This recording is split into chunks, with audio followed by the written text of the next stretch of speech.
What if the most dangerous night of a nation's crisis was not marked by gunfire or speeches, but by silence?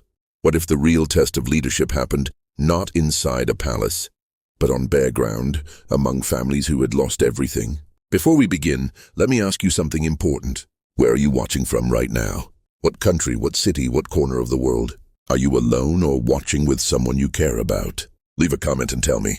And if stories about courage, truth, and leadership matter to you, please like this video, subscribe to the channel, and stay with us. Because this story begins quietly, and it changes everything. The night Ibrahim Traoré slept on the ground with refugees was not planned. It was not announced. There were no cameras waiting, no press releases, no carefully arranged symbolism. It began with a single decision made after midnight, when a leader chose to listen to his instincts instead of his advisors. The displacement camps outside Kaya had grown faster than anyone expected. Families fleeing violence in the north arrived every day, women carrying children, old men leaning on sticks, teenagers who had learned too early how to be afraid. Aid trucks came and went, but the camp never seemed to empty. It only expanded, tents stitched together from tarps, fires burning in metal bowls, the smell of dust, smoke, and boiled grain hanging in the air. Official reports said the situation was under control. Security briefings claimed food deliveries were regular. Medical access was improving. On paper, it looked manageable. But Traoré had learned long ago that paper can lie without speaking. He arrived at the camp after sunset. Not in a motorcade, but in a single unmarked vehicle. Only a handful of guards knew. His chief aide, a man named Lieutenant Bako, insisted it was too risky.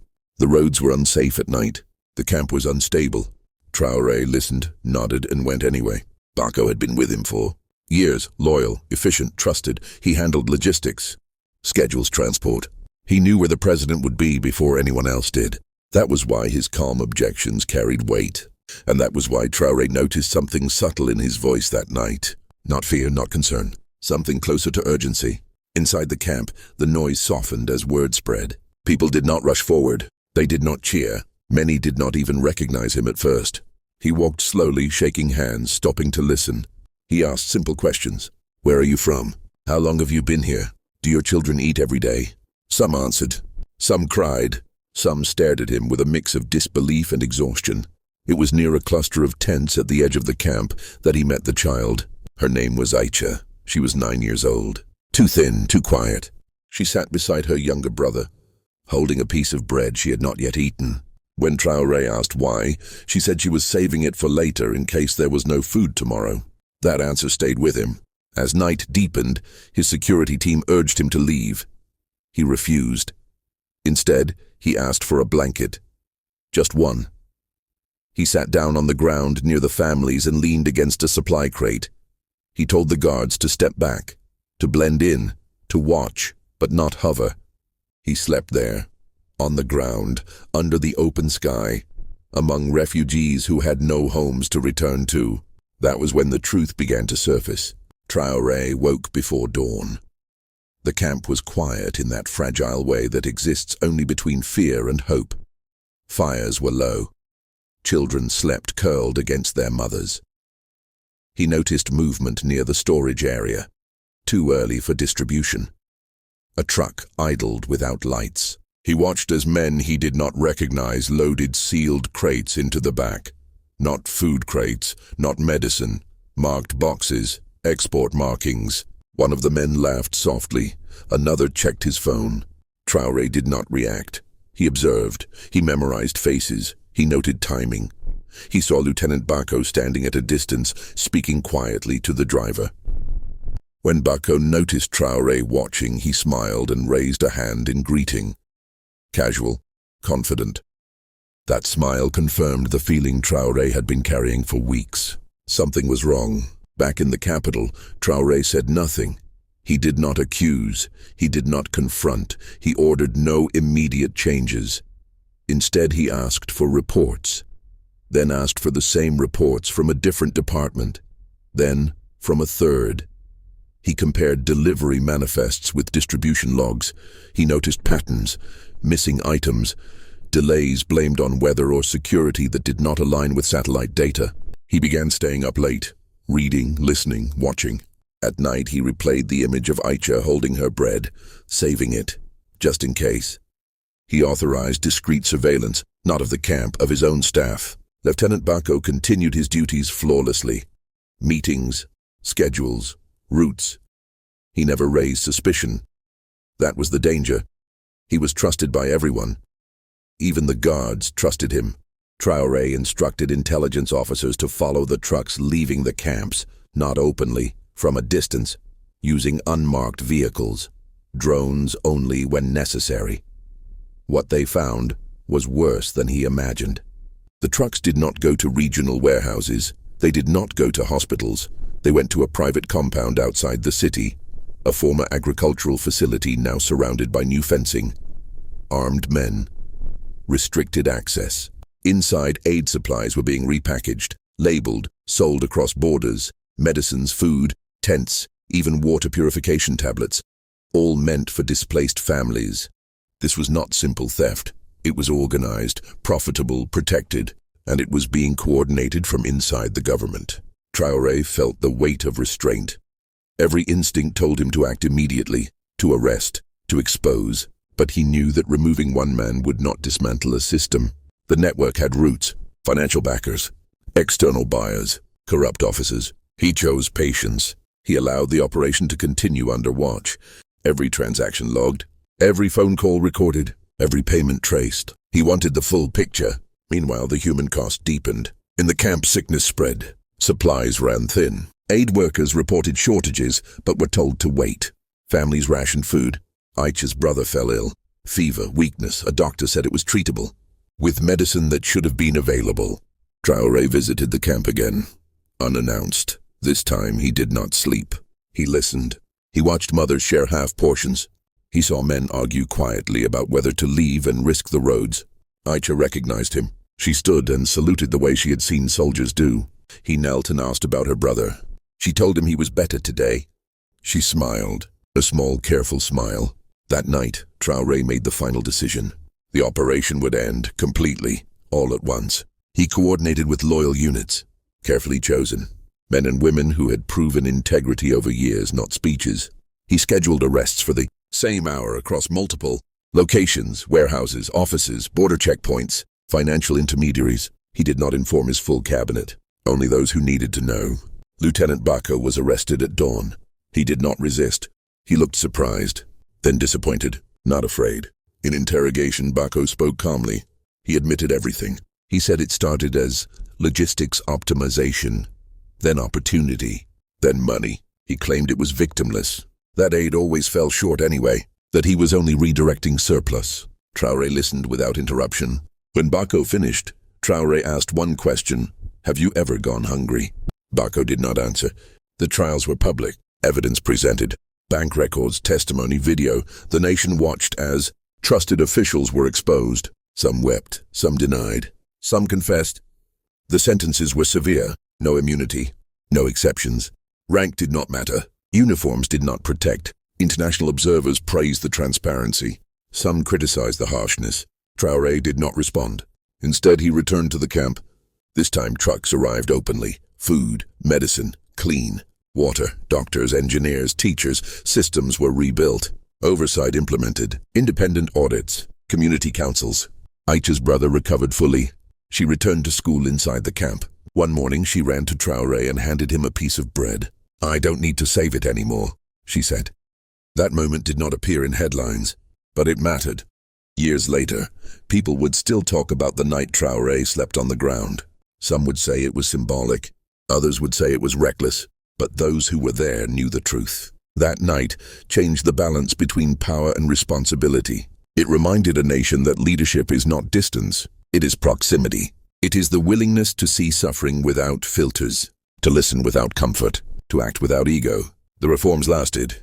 Oversight strengthened. Trust slowly rebuilt. And Aicha grew up knowing that someone in power had once chosen to sleep beside her family, not above them. If this story made you think, if it reminded you why vigilance matters, why leadership matters, please like this video, subscribe to the channel, and share your thoughts in the comments. Tell us where you are watching from. And remember, real change often begins quietly in the dark.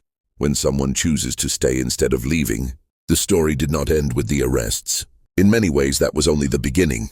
Justice can expose a crime, but it does not automatically heal the damage it leaves behind. Traoré understood that deeply. Removing corrupt officials was necessary, but it would mean little if the system that allowed them to operate remained unchanged. Power, he believed, must be redesigned, not just reassigned. In the weeks after the trials, he ordered a complete review of all humanitarian operations in the country. Every aid route, every storage facility, every contract, not conducted by politicians, but by mixed teams of auditors, soldiers, civil society members, and international observers. For the first time, refugee representatives themselves were invited into oversight meetings. Mothers who had waited in line for food were now sitting at tables where decisions were made. This was uncomfortable for many officials. It disrupted habits, it slowed procedures, but it also changed something fundamental. Secrecy began to lose its cover. Traoré returned often to the camps, sometimes announced, sometimes not. Each visit reinforced a message that could not be written into law. Someone was watching, someone cared, someone would return. Aisha became a quiet symbol of that change. She did not appear on posters or speeches. She appeared in classrooms. She learned to read fluently. She helped younger children with their lessons. When asked what she wanted to be one day, she said she wanted to fix things so they would not break again. That answer reached Traoré through a teacher's report. He kept it in his personal folder. Meanwhile, the country felt the ripple effects. Officials became cautious. Procurement officers double-checked signatures. Drivers asked more questions. Silence, once used to hide wrongdoing, became a warning sign instead of protection. There were setbacks, attempts to undermine reforms, anonymous threats, smear campaigns. Some foreign interests quietly complained that oversight was slowing operations. Traoré listened, thanked them, and continued, because he had learned something that night on the ground. When a leader chooses proximity over privilege, distance loses its power. Years later, when people asked him why he slept with refugees instead of returning to safety, he gave the same answer every time. You cannot protect people you refuse to see. And that became the lesson the nation carried forward. Not perfection, not victory, but vigilance, courage, and the understanding that leadership is not proven by how high one stands, but by how low one is willing to sit when others have nothing. If you believe stories like this matter, if you believe truth deserves attention more than noise, please like this video, subscribe, and tell us in the comments where you are watching from. Because the world changes not only through loud moments, but through quiet nights when someone chooses to stay. As time passed, the memory of that night did not fade. It settled into the national consciousness in a way no official decree ever could. People spoke of it in markets, in classrooms, in military barracks. Not as a legend, but as a reference point. A moment when something shifted. For Traoré himself, the night became a private measure. Whenever difficult decisions came before him, budgets, security operations, negotiations with foreign partners, he returned in his mind to the cold ground of the camp, to the smell of smoke, to the sound of children breathing in their sleep. It reminded him who every decision was for. The reforms continued to evolve. New laws strengthened whistleblower protections. Aid tracking systems were digitized and made transparent. Independent journalists were given access to verify deliveries. Refugee committees gained legal recognition, allowing displaced people to speak for themselves instead of being spoken about. Not everyone approved. Power never surrenders easily. Some accused Traoré of distrust, of turning governance into suspicion. Others claimed he was weakening authority by opening it to scrutiny. He accepted the criticism. He had learned that authority built on fear is fragile, but authority built on trust can endure pressure. Years later, when new crises emerged, floods, droughts, border tensions, the systems held. Not perfectly, but better, faster, with fewer shadows. Aisha eventually left the camp with her family and returned to their home region when it became safe. On her last day, she wrote a letter. The words were simple. She thanked the president for staying. Not for saving her, just for staying. Traoré read the letter alone. He did not frame it. He folded it and placed it back in his folder. History would debate his policies. Analysts would argue about his choices. But for those who slept on the ground that night, the meaning was clear. A leader had shared their vulnerability, and in doing so, he had proven something rare. That leadership is not about being untouchable, it is about being accountable. That justice is not loud anger, but patient resolve. And that sometimes the most powerful act is not to rise above suffering, but to sit beside it, listen, and refuse to look away. If this story moved you, if it made you think about leadership, courage, and responsibility, please like this video, subscribe to the channel, and share your thoughts in the comments. Tell us where you are watching from. Your voice matters here. Because stories like this remind us that even in the darkest nights, integrity can still choose to stay awake.